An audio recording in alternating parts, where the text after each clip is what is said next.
असं आहे की अधिवेशन सुरू आहे।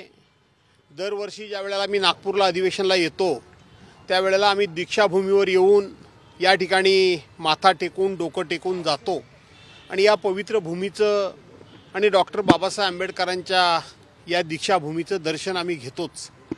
परंतु आज आमचं विशेष करून येणं हे या देशाचे गृहमंत्री अमित शाह साहेब हे डॉक्टर बाबासाहेब आंबेडकरांच्या बद्दल ज्या पद्धतीने बोलले, जे वाक्य उच्चारलं त्या वाक्याचा निषेध म्हणून आणि त्यांना सद्बुद्धी द्या आणि बाबासाहेब यांना माफ करा अशा प्रकारची प्रार्थना करण्याकरता मी या ठिकाणी आलेलो आहे।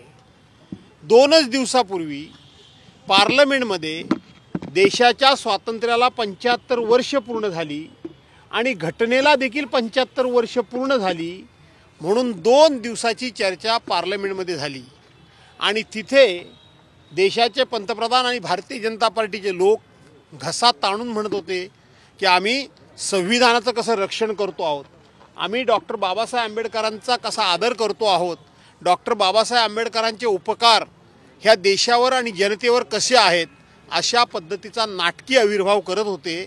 आणि 2 दिवसानंतर आज देशाचे गृहमंत्री ज्या पद्धतीनं डॉक्टर बाबासाहेब आंबेडकरांच्या बद्दल त्यांच्या जे पोटामध्ये होतं ते ओटात आलं याचा सुद्धा निषेध करण्याकरता म्हणून आम्ही आज सगळी मंडळी या ठिकाणी आलेलो होतो।